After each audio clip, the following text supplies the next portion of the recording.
ดังนั้นแหละจึงจะยกถึงทานคือหบดีเศรษฐีผู้หนึ่งในเรื่องของการสั่งถวายวิหารนี่แหละในเรื่องของการสั่งถวายวิหารนี่มาบอกให้ฟังให้เฮาเห็นประโยชน์เห็นความปลื้ม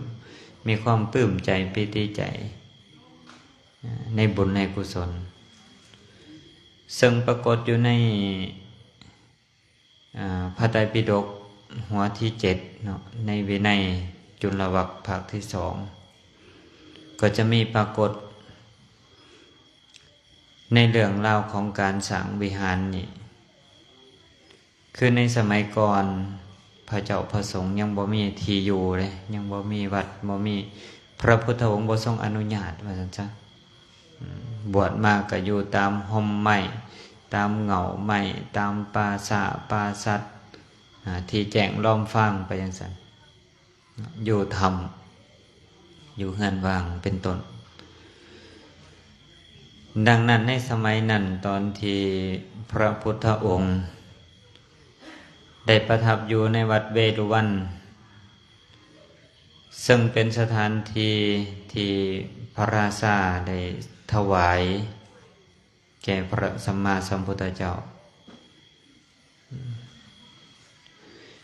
ครั้งนั้นในสมัยนั้นยังพระพุทธองค์ยังบ่ทันได้บัญญัติเสนาสนะแก่ภิกขุทั้งหลาย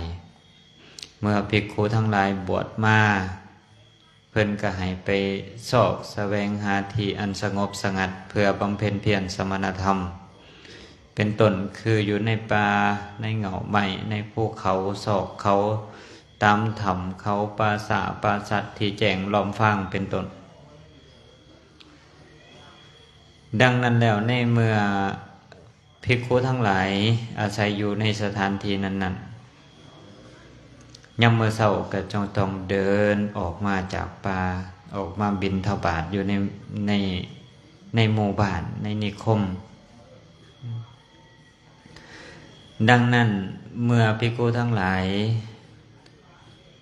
ย่างออกมาบิณฑบาตย่างออกมาแสวงหาบิณฑบาตตามหมู่บ้านตามนิคมก็ได้มีท่านเศรษฐีผู้หนึ่งชื่อว่าราชคหเศรษฐีซึ่งเราได้ไปสวนไปให้ไปหน้าไปสวนเราแต่เช้าแต่ดึกก็เลยได้เดียวเห็นภิกขุทั้งหลายเหล่านั้นเดินออกมาจากที่อยู่คืออยู่ในป่าในภูเขาในถ้ำเป็นต้นตามภาษาเป็นต้นแต่ว่าในอาการเดินไปอย่างสงบอย่างสำรวมเมื่อพบเห็นเกิดยั่งความเหลื่อมใสศรัทธาให้เกิดขึ้นเมื่อมีความเหลื่อมใสศรัทธาเกิดขึ้นจึงอยากเข้าไปใกล้ไปไต่ไปถามว่าเป็นจังใดอยู่จังใดกินจังใดอาศัยอยู่ในที่เอียงราชคฤหบดีเศรษฐีเลยได้ไปถามเราภิกขุทั้งหลายเหล่านั้นว่าข้าแต่ท่านผู้เจริญข้าน้อยขอถามแน่ว่าหากว่าข้าน้อยนี่สร้างวิหารหรือว่าที่อยู่นี่นะถวายให้แก่พระคุณเจ้าทั้งหลายให้อยู่ในวิหารนี่สิได้บ่ล่ะวะภิกขุเหล่านั้นก็เลยตอบว่าดูลาทานคือหบดีองค์พระสมเด็จสัมมาสัมพุทธเจ้ายังบ่ได้ทรงอนุญาตให้ภิกขุทั้งหลายอยู่ในวิหารในเมื่อเศรษฐีได้ฟังอย่างนี้แล้วก็เลยถามว่าขั้นสันขอให้ท่านผู้เจริญทั้งหลายได้ไปถามจงไปทูลถามพระสัมมาสัมพุทธเจ้าแล้วแจ้งแก้ข้าน้อยในเด้อนะว่าท่านราชคหบดีเศรษฐีดังนั้นเมื่อภิกขุเหล่านั้นได้ไปบิณฑบาตแล้วทำกิจเสร็จแล้วเลยได้เข้าไปเฝ้าองค์พระสมเด็จสัมมาสัมพุทธเจ้าได้นั่งในที่ควรแต่พระองค์ผู้เจริญหารแก่ข้าพระเจ้าทั้งหลายข้าน้อยทั้งหลายจะพึงปฏิบัติแนวใดขอให้พระองค์ทรงแนะนำ4 ทาง ดังนั้นองค์สมเด็จพระสัมมาสัมพุทธเจ้าได้ทรงมีพุทธานุญาตในการใส่ซอยเสนาสนะหาประเภทหาสนิทพระพุทธเจ้าได้ตรัสกับภิกษุทั้งหลายว่าดูลาภิกษุทั้งหลายเฮาอนุญาตเสนาสนะหาอย่างหาประเภทนี่คือ1วิหาร2เฮือนมุ้งแถบเดียว3เฮือนสั้นเดียว4เฮือนโหลน5ธรรมให้เป็นที่อยู่ดังนั้นภิกษุทั้งหลายเหล่านั้นเลยได้ไปหาทานเศรษฐีแล้วได้กล่าวว่าทานคือหบดีพระพุทธองค์ได้ทรงอนุญาตแล้วบัดนี้เป็นการอันควรที่จะสร้างได้ท่านคือหบดีเศรษฐีก็เลยได้ปรารภในการสร้างวิหาร60 หลังเราสร้างเทื่อเดียว60 หลังเป็นที่อยู่เนาะคำว่าวิหารก็คือที่อยู่สร้าง60 หลังขึ้นมาแล้วสำเร็จแล้วจึงได้เข้าเศรษฐีก็ได้เข้าไปหาพระพุทธเจ้าได้ขาบได้ไหว้แล้วนั่งในที่ควรแห่งตนแล้วได้ขาบทูลว่าได้ขาบทูลอาราธนานิมนต์พระพุทธเจ้าพร้อมด้วยภิกขุสงฆ์หับภัตตาหารในตอนเช้าของมื้ออื่นพระพุทธเจ้าก็ทรงได้หับนิมนต์ของท่านคือหบดีเศรษฐีเพื่อเสวยในมื้ออื่นในมื้อตอนเช้าวันรุ่งขึ้นดังนั้นเมื่อถึงเวลาอันการอันควรเนาะท่านคือหบดีกับฝ้าวกลับเมื่อจัดแจงเขานำโภชนาหารขาธนิยโภชนิยาหารให้สำเร็จเรียบร้อยแล้วก็ได้แต่งให้คนใส่ไปขาบนิมนต์องค์สมเด็จพระสัมมาสัมพุทธเจ้ามาประทับนั่งเทิงอาสนะที่ท่านเศรษฐีได้ตระเตรียมไว้บัดนี้ท่านเศรษฐีได้ทำการประทักษิณคือท่านทำความเคารพขาบไหว้แล้วก็ได้ตกแต่งขาธนิยโภชนิยาหารอันปาณีตให้ล่วงไปแล้วได้ไปขาบทูลถามพระพุทธเจ้าพระพุทธเจ้าก็หลังจากที่ได้รับภัตตาหารจากท่านเศรษฐีแล้วก็เลยได้ขาบทูลถามพระผู้มีพระภาคว่าข้าแต่พระพุทธองค์ผู้เจริญท่านเศรษฐีถามว่าข้าน้อยนี่ต้องการบุญข้าน้อยต้องการบุญต้องการสวรรค์ก็คือความหมายว่าข้าน้อยนี่อยากได้บุญข้าน้อยนี่ต้องการไปสุขตินั่นแหละเนาะฉะนั้นจึงได้สร้างวิหาร60 หลังนี่แล้วข้าน้อยสร้างแล้วสิเฮ็ดจังไดต่อไปสิปฏิบัติจังไดต่อไปในวิหารทั้ง60 หลังนี้องค์สมเด็จพระสัมมาสัมพุทธเจ้าได้บอกว่าดูลาทานคือหบดีถ้าเส้นนั้นแล้วท่านสร้างเสร็จแล้วเรียบร้อยแล้วท่านจงถวายวิหารเหล่านั้นให้แก่สงฆ์จากจตุรทิศเถิดหมายถึงสงฆ์จากทิศทั้ง4นี่เนาะทั้งที่มานี่แล้วก็ดีทั้งที่ยังบ่มาก็ดีหมายถึงว่าบ่ได้จำเพาะเจาะจงนะว่าถวายให้ญาติทานถวายให้อาจารย์องค์นั้นองค์นี้คือถวายเป็นสงฆ์ทั้งปวงเป็นทรัพย์สมบัติของพระพุทธศาสนาบริเป็นของบุคคลทั้งที่เพิ่นมากก็ดีทั้งที่ยังบ่ทันมากก็ดีก็เป็นของสงฆ์ดังนั้นเมื่อสร้างสำเร็จแล้วเพิ่นให้ถวายแก่สงฆ์จากจตุรทิศที่มาแล้วก็ดีที่ยังบ่ทันมากก็ดีท่านเศรษฐีก็ได้รับเอาคำแนะนำขององค์สมเด็จพระสัมมาสัมพุทธเจ้าแล้วได้ถวายวิหารเหล่านั้นทั้งหมดแก่สงฆ์จากจตุรทิศทั้งที่มาแล้วและยังบ่ทันมาก็ดี ในสมัยนั้นองค์สมเด็จพระสัมมาสัมพุทธเจ้าก็ทรงอนุโมทนากับท่านเคหบดีเศรษฐีว่าดังนี้ในคำอนุโมทนาทานว่าวิหารที่อยู่นี่ย่อมป้องกันความหนาวย่อมป้องกันความร้อนเห็นบ่วิหารนี่คือศาลาเฮานี่แหละย่อมป้องกันแดดก็ได้ป้องกันฝนก็ได้ยามหนาวก็มีที่บังยามร้อนก็มีห่มให้เช้าให้พักนี่แล้วดังนั้นเพิ่นยังว่าคุณของวิหารนี่นะย่อมป้องกันความหนาวความร้อนย่อมป้องกันจากสัตว์หายย่อมป้องกันจากงูย่อมป้องกันจากยุงย่อมป้องกันฝนในฤดูฝนก็ดีนอกจากนั้นก็ยังป้องกันลมป้องกันแดดเห็นบ่ในวิหารน่ะอันที่จะเกิดขึ้นแก่สงฆ์ได้การถวายวิหารแก่สงฆ์เพื่อหลีกเล่นโยเพื่อความผาสุกเพื่อปฏิบัติธรรมเพ่งพิจารณาอันนี้เพื่อสิ่งเหล่านี้ได้จุดประสงค์นะที่ถวายเพื่อสงฆ์นะจุดประสงค์เป้าหมายคือเพื่อหลีกเล่นเป็นที่อยู่เพื่อความสุขเพื่อเพ่งพิจารณาและพึงเพื่อเห็นแจ้ง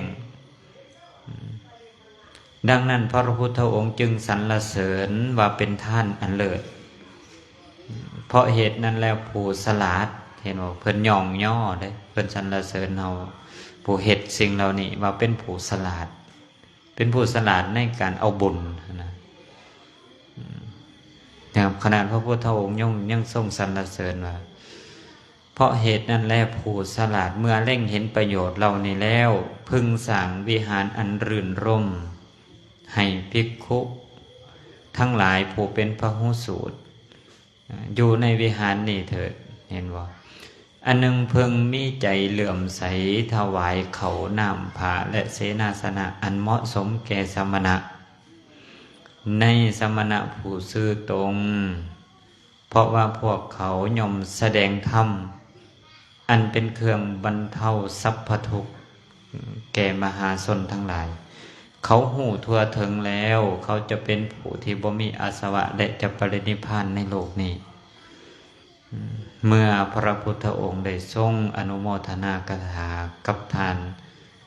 ราชคหเศรษฐีแล้วด้วยคาถาเหล่านี้แล้วจึงลุก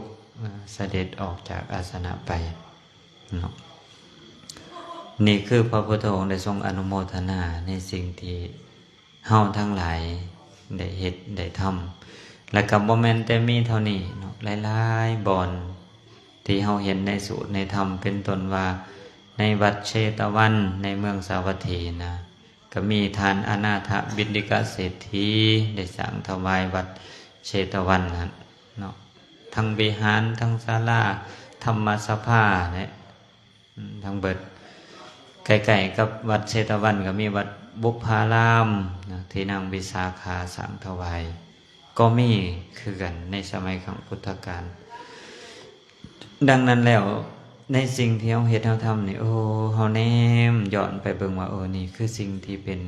บุญเป็นกุศลเป็นประโยชน์อย่างยิ่งแก่พวกเฮาทั้งหลายบัดนี้นอกจากหันเนาะนอกจากหันได้บัดนี้เว้าเรื่องอานิสงส์เว้าเรื่องอานิสงส์ว่าอันนั้นคือเว้าเรื่องประโยชน์แล้วเว้าเรื่องประโยชน์ที่เราเห็นได้อานิสงส์หรือว่าผลบุญนี่นะในการสร้างวิหารในการสร้างศาลาที่พักที่เช่าเฮาก็จะเห็นได้หลายเด้เห็นได้หลายบ่อนคือในเรื่องของมัคคมานพก็มีเนาะมีคือกันแต่มาเบิ่งเรื่องนี้ก่อนเนาะในเรื่อง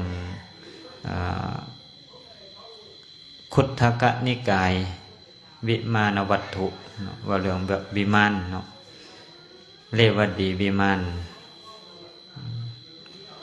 เราจะเห็นอานิสงส์ได้อย่างชัดเจนว่าซั่นซะในเรื่องราวนี้ที่เพิ่นได้ มีไว้ปรากฏไว้ในสูตรในธรรมคัมภีร์ฎีกาโดยมีเนื้อเรื่องว่ามีชายผู้หนึ่งซึ่งเป็นลูกของทานเศรษฐีในตระกูลที่มั่งคั่งตระกูลที่สมบูรณ์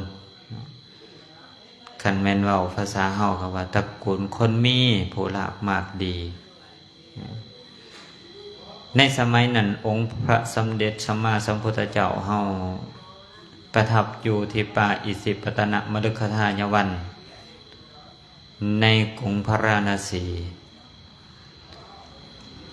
ในสมัยนั้นมีตระกูลหนึ่งที่ถึงพร้อมด้วยศรัทธาถึงพร้อมด้วยความศรัทธาความเหลื่อมใส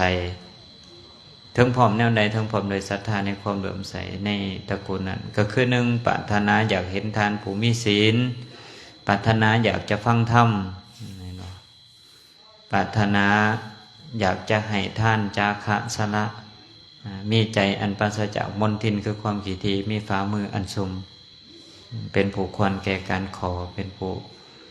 สละจำแนกแจกแจงท่านอยู่ครองเฮือนนี่คือตระกูลที่สมบูรณ์ด้วยศรัทธาความศรัทธาความเลื่อมใสซึ่งอยู่ในเมืองพาราณสีนั้นแต่เรามีลูกชายผู้หนึ่งชื่อว่านันทิยะในตระกูลนี่เป็นตระกูลสัมมาทิฏฐิว่าซั่นซะ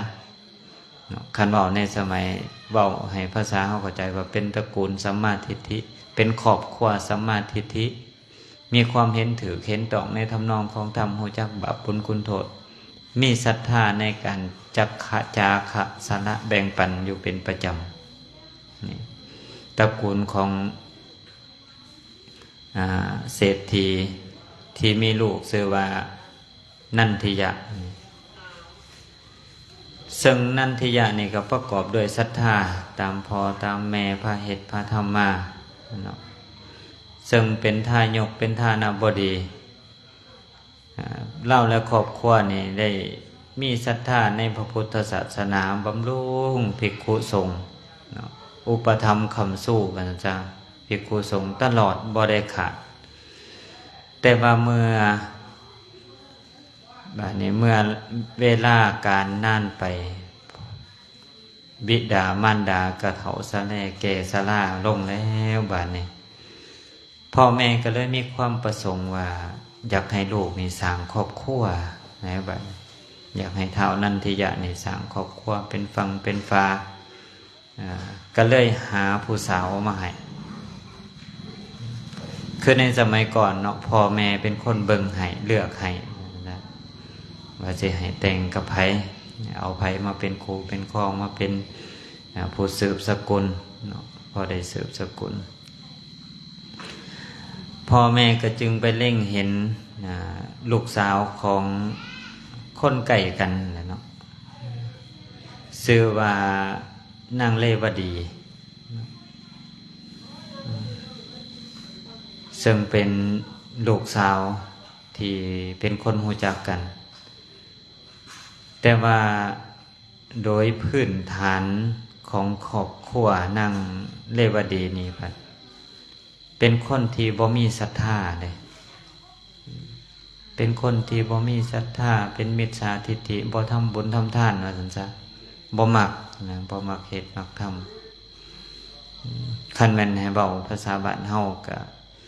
วัดบ่เข้าเหล้าบ่ขาดบาทบ่ใส่พุ่นแหล้วเนาะไผเล่นบ่เศร้าพุ่นแหละแต่ว่าพ่อแม่เพิ่นก็บ่ฮู้จักนะแต่ว่านันทิยะนี่เราฮู้จักเราพอฮู้จักแนวคนรุ่นราวข้าวเดียวกันว่าซั่นซะเลยบ่คิดอยากได้เราก็บ่คิดอยากได้เมื่อเราบ่คิดอยากได้พ่อแม่ก็เหนียวว่อนอยู่หั่นแหละเหย่าอยู่หั่นแหละว่าจะเอาซะเฒ่าเอ้ยเอาซะลูกเอ้ยพอได้มีผู้สืบสกุลพอได้มีผู้อยู่นำบัดพ่อแม่ล้มเสียหายตายเสียจากไปเจ้าสิอยู่ก็ไปก็เอี่ยวว่อนอยู่หั่นแล้วเนาะเราก็ว่าเรายังบ่อยากได้เพราะว่าเราฮู้ว่ามากก็สิอยู่นำกันบ่ได้ศีลบ่เสมอกันศรัทธาบ่เสมอกันนะต่างคนต่างคิด จริตบ่ถือกันยันอยู่นำกันบ่ได้ยันบ่มีความสุขนี่เราจึงบ่ปรารถนาแต่ว่าพ่อแม่ก็บ่อยากขีนนะเนาะบ่อยากขีนคำพ่อคำแม่เมื่อพ่อแม่เห็นว่านันทิยะนี่บ่อยากได้ก็เลยหาอุบายแล้วก็เลยไปบอกว่าอีหลานะเพิ่นไปซิมนะไปบอกอีหลาเจ้าก็มาเฮือนมาซ่านเวลาเฮ็ดบุญแนวเฮือนของเฒ่านันทิยะนี่ทำบุญประจำอยู่แล้วใส่บาตรนิมนต์พระภิกขุรับบิณฑบาตตอนเช้าอังคาภิกขุสงฆ์เป็นประจำอยู่แล้วนะผู้เป็นแม่ของนันทิยะนี่ก็เลยไปบอกเนาะบอกนางอันนี้ว่าท่านเจ้าอยากได้เท่าอันนี้เป็นโคสามีให้เจ้าเฮ็ดจังซี่บอกเมื่อมีกิจการงานในบ้านก็ให้เจ้าไปซอยนะเมื่อมีกิจการงานมีกิจการทำบุญให้เจ้าไปซอยปูอาสนะเสร็จทำความสะอาดตั้งน้ำใส่น้ำสันดูแลพระเจ้าพระสงฆ์เฮ็ดคือเป็นคนมีศรัทธามีจิตใจอยากทักษางน้ำทำบุญร่วมกันนะท่านซะนั่งนี่ก็เลยหับเอาคำของแม่ไปเฮ็ดตามก็ตั้งนำใส่นำสันปูลาดอาสนะเสร็จทำความสะอาดตั้งแนวห้องบาทห้องยังให้ภิกขุทั้งหลายแล้วก็เฮ็ดเนี่ยตั้งนำเดิมนำสันไว้เมื่อเราเฮ็ดแล้วเท่านั้นทิยะนี่ก็เห็นนะบัดนี้เมื่อเห็นแล้วก็แม่ก็มาเว้าอ้อนบ้อนเหนียวน้อมอีกว่าโอ้ยนั่งนี่ก็โดยพื้นฐานเราอาจจะบ่มีศรัทธาอยู่ก็จริงแต่ก็เป็นคนที่เจ้าพ่อบอกได้สอนได้อยู่ได้เพิ่นว่านะนันทิยะก็เลยว่าคันว่าเป็นจังซั่น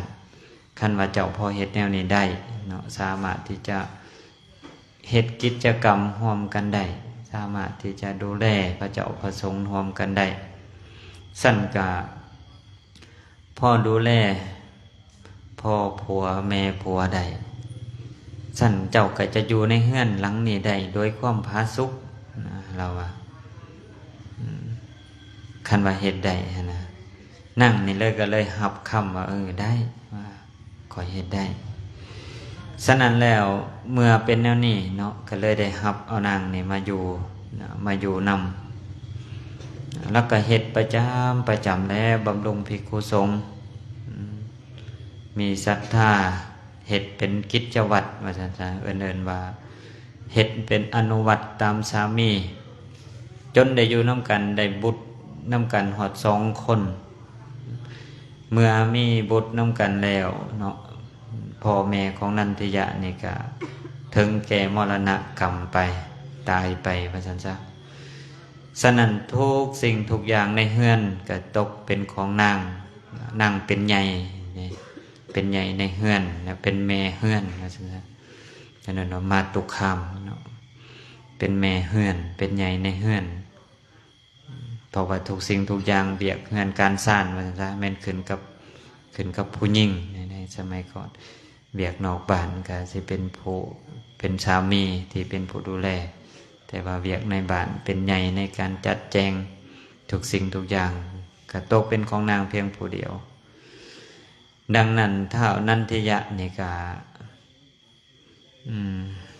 ได้กระทำบุญทำทานเป็นประจำเนาะเป็นมหาทานเริ่มต้นตั้งแต่ได้ถวายภิกขุสงฆ์แล้วก็ตั้งเป็นคันแม่นเว้าภาษาบ้านเฮาปัจจุบันนี่ก็ตั้งเป็นมูลนิธิพุ่นแหละเนาะตั้งเป็นมูลนิธิแจกให้คนทุกข์คนยากคนขมอดคอทานคนจรจัดมาแจกไปตั้งเป็นห้องทานพุ่นแหละเนาะไว้ในที่ประตูเฮือนไว้แจกจ่ายสำหรับคนยากไร้คนทุกข์อยากเข็นใจนอกจากนั้นแล้วเราได้สร้างศาลานี่ได้บ่อนที่เราเห็นเรา เราสั่งศาลาไปอีก4 หลังแต่ละหลังประดับด้วยมีห้อง4 ห้องอยู่ที่อิสิปตนะเนี่ยมหาวิหารเนี่ยหรือว่าบอกว่าในวัดกับว่าแม่นเนี่ยเนาะฉะนั้นแล้วเราก็ได้สร้างไว้แล้วก็ได้สร้างจัดเตรียมไว้พร้อมทั้งเครื่องใส่ของซอยมีโต๊ะตั้งเป็นต้นแล้วได้ถวายเป็นมหาทานแก่ภิกขุสงฆ์ที่มีพระพุทธเจ้าเป็นประมุขประธานเมื่อถวายแล้วหับส่วนบุญส่วนกุศลหับอนุโมทนาแล้วเพื่อนเอิ้นว่าลังนำทักษิโนทกก็คือหมายถึงว่าเป็นการเทนำเพื่อเป็นเครื่องหมายว่าให้แล้วจะบ่เอาขึ้นนะเป็นสัญลักษณ์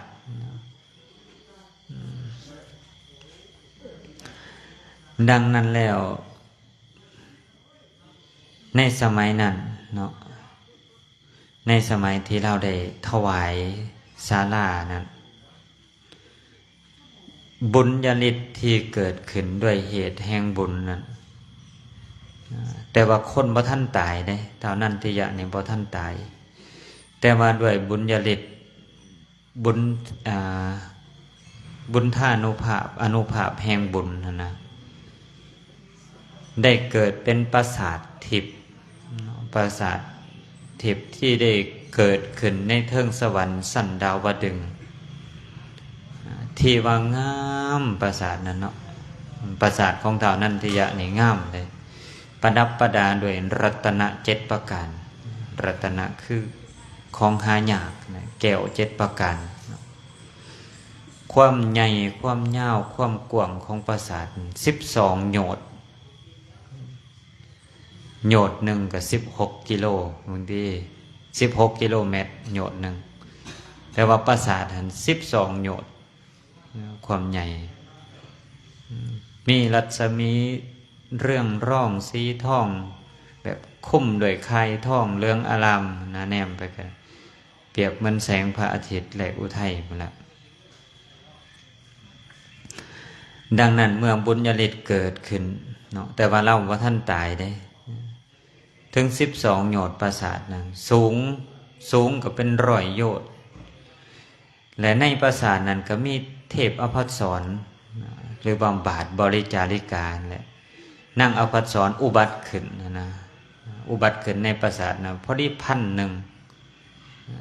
ตนคันแม่นเทพธิดานะเทพ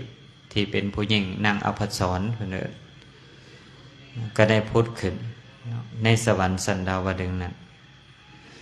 บัดนี้ในสมัยหนึ่งถามว่าเป็นหยังคือหูในสมัยหนึ่งท่านพระโมคคัลลานะที่เป็นอัครสาวกผู้เลิศด้วยฤทธิ์กลัวภิกขุทั้งปวง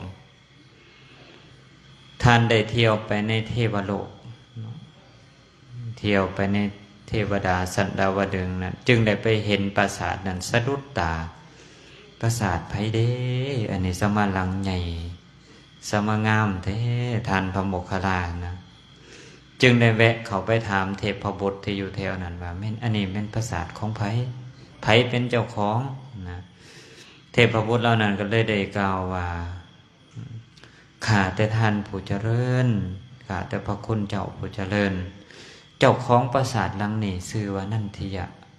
ซึ่งเป็นบุตรของกุดุมพีชาวเมืองพาราณสียังมีชีวิตอยู่ในโลกพุทธเราได้สร้างศาลาที่อิสิปตนมฤคทายวันมหาวิหาร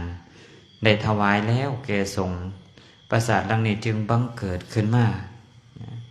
บังเกิดขึ้นในสวรรค์สันดาวดึงส์บังเกิดขึ้นมาเพื่อห้องหับ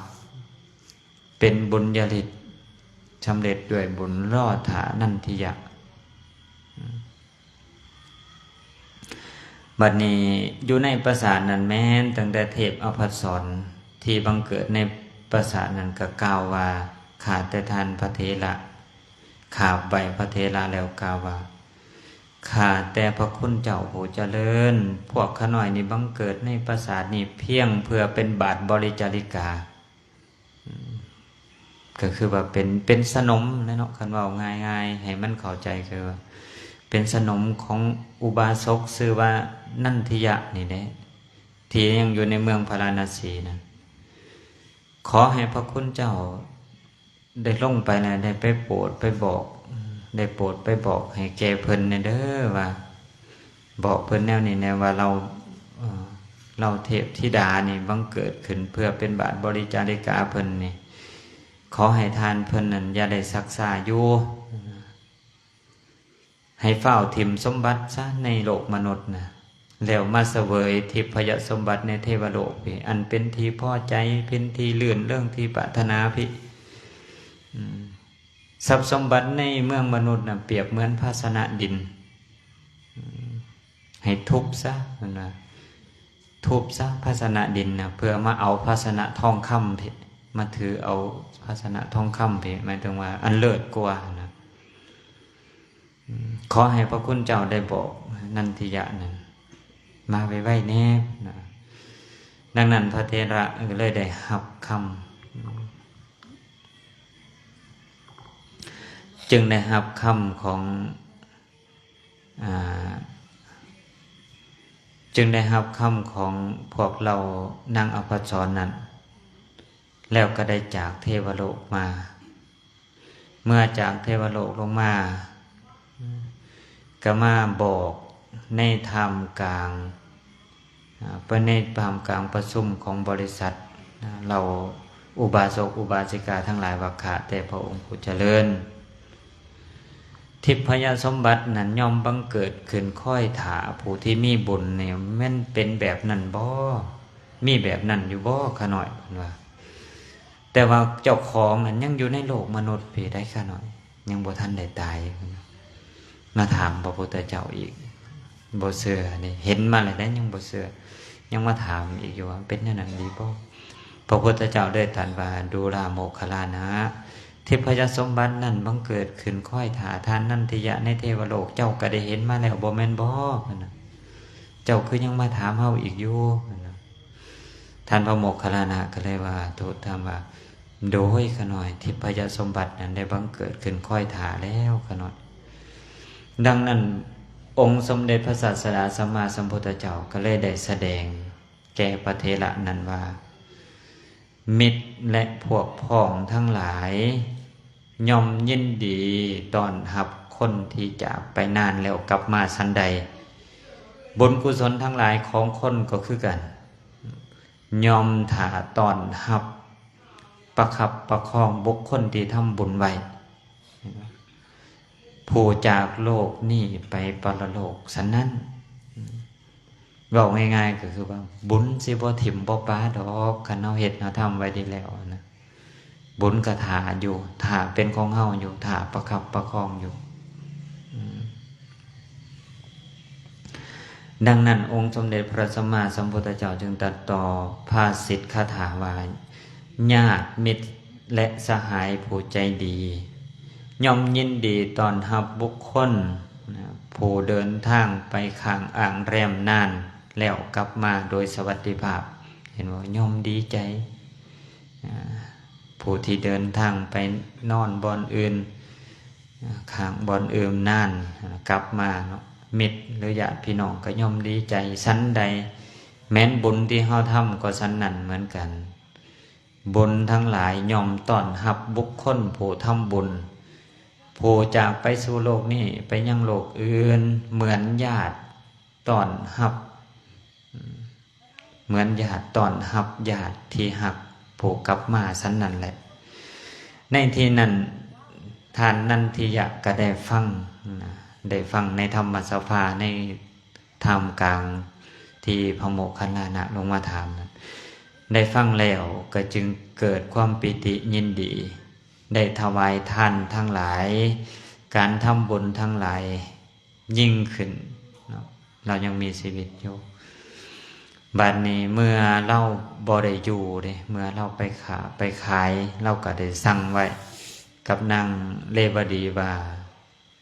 น้องหลาแต่มันภาษาเฮาก็น้องหลาเอ้ยเจ้าอย่าปะอย่าถิ่มเด้อคุณงามความดีบุญกุศลนั้นหรือว่าสังฆทานก็ดีที่เฮาพาเฮ็ดพาทำมันให้เฮ็ดให้สืบไว้ให้เฮ็ดไว้เป็นประจำเป็นกิจวัตรถึงแม้นเฮาบ่อยู่ก็ดีนะให้รักษาไว้เฮ็ดไว้ทำไว้เฮ็ดเอาทำเอาเพราะว่าเราไปฆ่าเด้เราเป็นตระกูลพ่อฆ่าอย่าได้ปล่อยปะอย่าได้ประมาทอย่าได้เลื่อมละเลยนะว่าอย่าได้ลืมเสียให้เจ้าดำเนินไปเด้อนะว่านั่งเลวดีนั่นก็หับคำเลยหับคำว่าโดยอ้ายนะบัดนี้เท่านั้นที่ยานี่ก็แม่นแต่เราไปเดินทางไปขาไปขายในที่ใดๆเราก็บ่ได้ลืมการสั่งน้ำทำบุญเลยไปเพาะพระเจ้าพระสงฆ์ภิกขุหรือว่าสมณะชีพามนักบวชผู้มีศีลทั้งหลายก็ได้ทำบุญทำทานเป็นประจำได้ทำบุญทำทานเป็นประจำบ่อนพักบ่อนนอนเนาะไปเห็นเอาง่ายๆก็ว่าเดินทางไปใส่ไปขาไปขายทำธุรกิจอยู่ใส่กับบริละในการทำบุญนะเนาะไปอยู่ในที่ใส่บ้านอื่นเมืองอื่นก็เฮ็ดก็ทำคือเก่าเราเห็นอยู่ใส่ก็เฮ็ดเนาะตามสมควรแก่ฐานะเราเนี่ยตามสมควรแก่เหตุแก่ปัจจัยเราตามสมควรแก่ทรัพย์เราเนาะบัดนี้พระอรหันต์ทั้งหลายพระขีณาสพทั้งหลายก็เมื่อเห็นว่าเขามีศรัทธาก็อยากอนุเคราะห์ได้เพิ่นก็ไปอนุเคราะห์อยากให้เขาได้บุญนะไปหับท่านให้ไปเป็นเนื้อหน้าบุญให้แม้แต่อยู่ไกลก็อยากอนุเคราะห์เขาบัดนี้มาเบิ่งฝ่ายนางอันผู้บ่มีศรัทธาแต่ทำอิฐนี่ได้บัดนี้ฝ่ายนางเลวดีนี่ผู้เป็นภรรยานี่เมื่อเท่านั้นทะนั้นไปค้าไปขายเสียแล้วนั่งนี่ได้อยู่เฮือนเป็นใหญ่ในเฮือนแล้วก็ให้ท่านเพียงแต่2-3 มื้อเท่านั้นได้พอแต่มันวิตตาว่าซั่นซะให้ท่านแต่2-3 มื้อเท่านั้นแล้วก็งดอาหารสำหรับคนอนาถานี่เช้าก่อนเช้าแจกทานให้คนทุกข์คนยากนั้นบ่เฮ็ดเรามีความตณีในเราบ่มีศรัทธาบ่ได้อยากเฮ็ดอยากทำอยู่แล้วแนวนี้นะแต่ว่าที่เฮ็ดมากอะย่านเขาบ่ฮักบ่แพงจำใจเนาะแต่กี้ก็เฮ็ดนำพ่อผัวแม่ผัวอยากได้ลูกชายเขาอยากอยู่นำลูกชายเขาพอได้แล้วพอเป็นใหญ่แล้วเฮ็ดนำผัวเฮ็ดโดยที่จิตใจบ่ได้ยินดีนะเนาะแต่ก็เฮ็ดนะแต่เราก็ยังได้เฮ็ดบัดนี้เมื่อผัวบ่อยู่แล้วเราก็เฮ็ดได้2-3 มื้อเราก็เศร้าสั่งให้คนใส่ขาทาสบริวารเศร้าให้ทานกับคนอนาถาแม้นแต่สำหรับพระเจ้าพระสงฆ์ภิกขุทั้งหลายนั่งกับบ่ได้ให้ท่านด้วยเขาอย่างดีเลยสั่งให้ลูกน้องเอาเขาปลายมาให้เอาเขาปลายมาเฮ็ดท่านเขาเศษเขาปลายนะมาต้มผสมกับน้ำตาลเป็นภัตตาหารถวายพระเจ้าพระสงฆ์ที่มหับทานเป็นประจำเนาะอย่างต่อมาครับก็เอาน้ำสมภักเนาะน้ำสมภักอันนี้มาทานบัดนี้หลังจากให้ท่านแล้วบ่พอหลังจากพระเจ้าพระสงฆ์กลับแล้วนั่งนี่เอาเม็ดเขาเอาเศษอาหารมีเนื้อมีปลาเป็นต้นมาวานมาสะใส่นะบ่อนที่ภิกขุสงฆ์ไปหับท่านเพิ่นหับท่านแล้วก็เพิ่นนั่งสันนะเพื่ออยากใส่หายปลายสีอันเดเพื่อให้คนขาทานบริวารมาเบิ่งแล้วมาเป็นพยานให้เพิ่นนะบัดท่าแล้วเพิ่นจะเอาไปลองให้ผัวพังว่าซั่นซะโดยจิตใจที่เป็นอกุศลเพิ่นก็ได้มาโปรยข้าวสุกโปรยเศษอาหารที่ตนบริโภคมีศีลมีปลาเป็นต้นปะปนกันอยู่ทั้งกระดูกกระสะทรายเลื่อลาดอยู่เต็มพื้นในสถานที่ของภิกขุฉันอาหารนั่นแหละแล้วก็เอิ้นคนทั้งหลายมาเบิ่งว่านี่จุ่มเจ้ามาเบิ่งเด้อนี่พระเจ้าพระสงฆ์ครูบาอาจารย์มาสันนี่สมณะนี่พวกสมณะนี่กินถิ่มกินควางบ่ได้แพงของเพิ่นก็ว่านะเฮ เฮาให้ทานแล้วก็มากินถิ่มกินขวางบ่ได้รักษาศรัทธาจังซี่นะเพื่ออยากให้เขาเป็นพยานเนี่ยนะบัดนี้เพื่อเพิ่นเฮ็ดจังซั่นเนาะได้นำดับนั้นผ่านไปสามีเพิ่นก็กลับมาเราก็ได้ยินข่าวหูข่าวแล้วว่านางนันทยะกลับมาแล้วก็จากการค้าการขายกลับมาได้ยินข่าวจังสันเนาะเราก็เป็นคนที่มีปัญญาคนที่ฉลาดนี่เนาะเขาเป็นสัมมาทิฏฐิอยู่แล้วเขาหูจักพระเจ้าพระสงฆ์เคยอังคาดภิกขุอยู่แล้วเนาะเคยให้ทานอยู่แล้วหูจักอากัปกิริยาอยู่แล้วว่าซั่นแล้วก็บ่เชื่อเราก็เลยคิดว่าต้องแม่นแหละแม่นแหละเพิ่นนี่แหละต้นเหตุนี่เป็นน้ำเพิ่นแล้วไล่เพิ่นนี้แต่เฮือนไล่นี้แต่เฮือนได้มือ2 มื้อทานนันทิยะนี่ก็ได้เฮ็ดคือเก่าถวายทานคือเก่านิมนต์พระเจ้าพระสงฆ์มาหับทานคือเก่าโดยนิมนต์พระพุทธเจ้าทรงเป็นประมุขประธานในการหับนิจภัตเนาะและการถวายทานของเราก็ได้ดำเนินไปคือเก่าเนาะเฮ็ดคือเก่าตอนที่เรายังอยู่เนี่ยบัดนี้หลายมื้อหลายเว้นมานั่งอันนี้ก็กลับมาโดยการหมู่ครูเพิ่นแหละแนะนำมาอีกเนาะเอาง่ายๆก็ว่ามาขออยู่นำมาอ่อนมาย่อมคือทอดลูกว่าซั่นซะเนาะเหตุผลหลายอันหลายอย่างนะก็เลยได้กลับมาก็ให้เป็นใหญ่ในการดูแลอาหารเมื่อสมัยต่อมาบัดนี้เท่านั้นติยะนี่ก็ทำกาละตายไปเราก็ได้ไปบังเกิดในวิมานของตนที่เราได้ที่มันมีอยู่แล้ว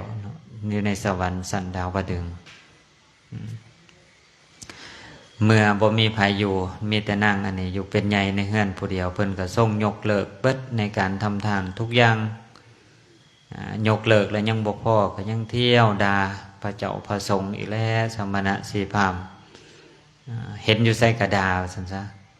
เป็นน้ำพวกเราสมณะนี่แหละนักบวชสมณะสีพราหมณ์นี่แหละเฮาจังเสื่อมเพิ่นนะเฮาจังเสื่อมจากลาภสักการะจังเสื่อมจากโภคสมบัตินี่นะหมายถึงว่าที่ให้ท่านไปก่อนนะเบิดย้อนซุ่มนี่ล่ะว่าซั่นซะเบิดย้อนทำบุญทำทานนี่แหละแต่กี้เว้าบ่ได้เลยบัดนี้ผัวตายเลยเพิ่นเป็นใหญ่เลยหยุดการให้ท่านยังนำด่าอีกเนาะบัดนี้เมื่อการเวลาผ่านไปเนาะเพิ่นก็ถึงแก่อายุแล้วท้าวเวสสุวรรณซึ่งเป็นเทวดาที่รักษาอยู่ในสัญจาตุมหาราชนี่แหละก็ได้หูเห็นพฤติกรรมนะจึงได้สั่งเนาะจึงได้สั่งให้ยักษ์2 ตนสักให้ยักษ์2 ตนว่าท่านทั้งสองเจ้าจงไปเป่าประกาศในพระนครพาราณสีเดอวานจากนี้อีก7 วันนางเลวดีนี่จะถูกโยนลงไปในนรกทั้งเป็นท้าวเวสสุวรรณสั่งนายยักษ์นะแต่งให้ยักษ์2 ตัวมาประกาศทั่วเมืองพระนครวันในภายในจากนับจากนี้ไปอีก7 วันนางนี่จะถูกโยนลงไปในนรกทั้งเป็นเลยมหาชน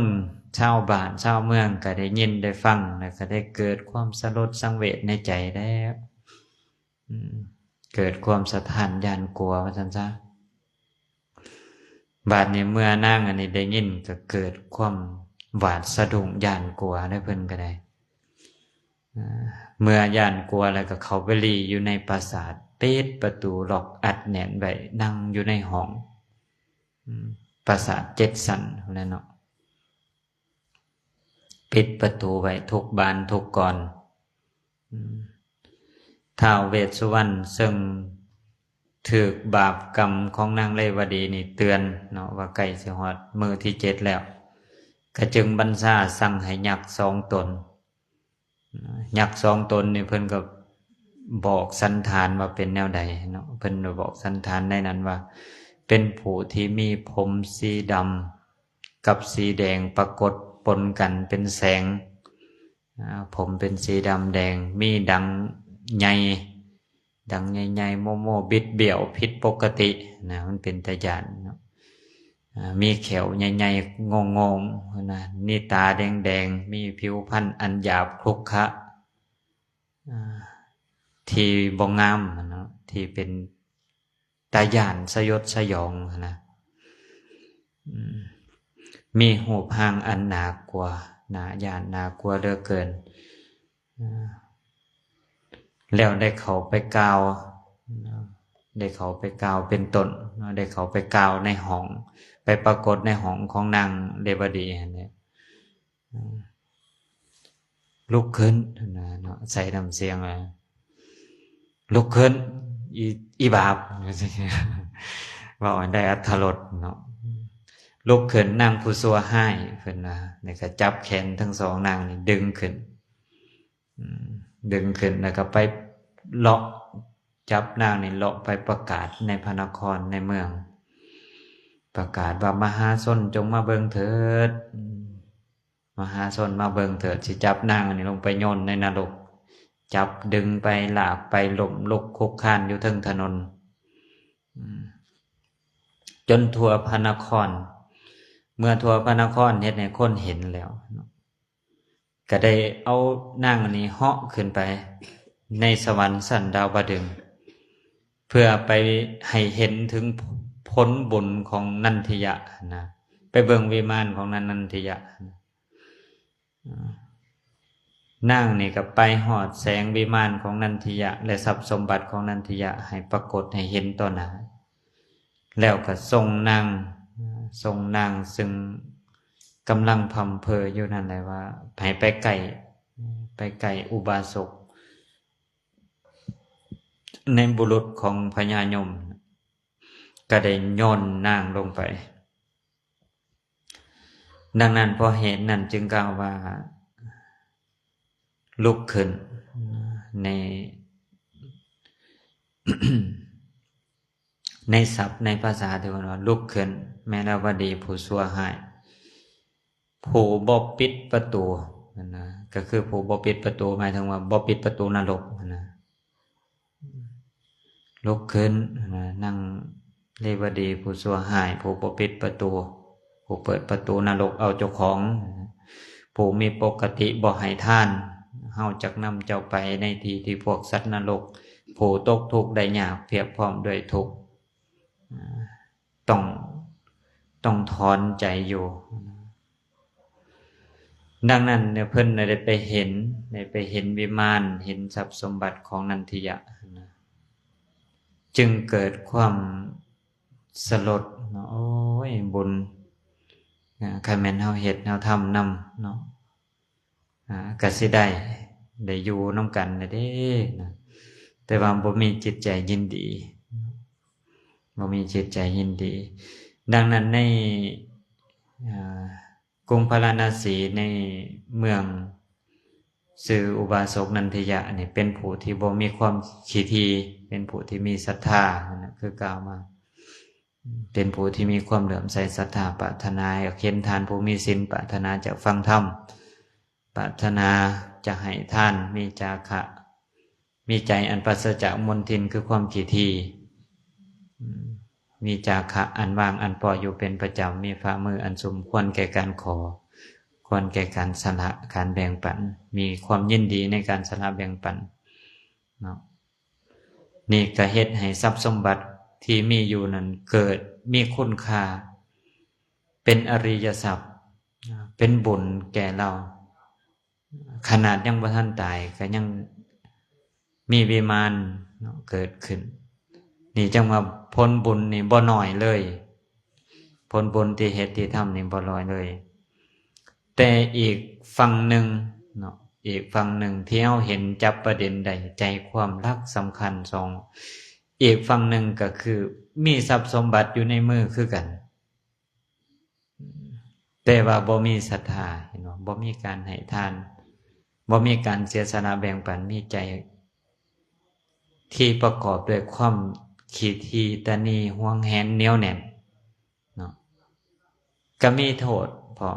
เมื่อตายไปก็บ่ได้ใส่ทรัพย์สมบัติสิ่งของเหล่านั้นโดยอันสมควรที่จะได้ประโยชน์แต่ก็บ่ได้ทั้งที่อยู่นำกันธรรมของสัตตบุรุษกับธรรมของอสัตตบุรุษย่อมไปคู่เคียงคู่กันได้ยากเห็นบ่เมื่อมีศรัทธาบ่เสมอกันมีศีลบ่เสมอกันมีทิฏฐิที่บ่คือกันก็สะเฮ็ดได้ยากดังนั้นเมื่อเฮาใส่เกิดประโยชน์มันก็เกิดประโยชน์มันก็เกิดผลมหาศาลดังที่เรื่องที่ได้ยกขึ้นมาให้ฟังเนาะเรื่องนันทิยะอุบาสกกับนางเดวดีนี่ให้เฮาได้พินิจพิจารณาใครควรไต่ตองโอ้ดังนั้นบุญที่เฮาเฮ็ดเฮาทำนี่ชื่อว่าบ่น้อยเลยขอให้มีความปราบปลื้มปิติยินดีในบุญ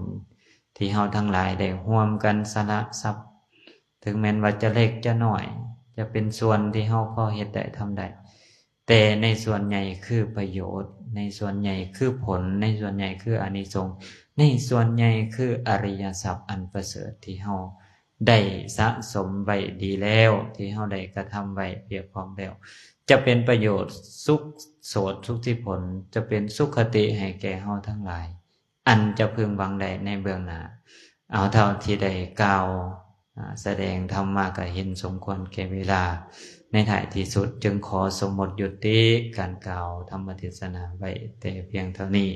เอวังก็มีด้วยประการฉนี้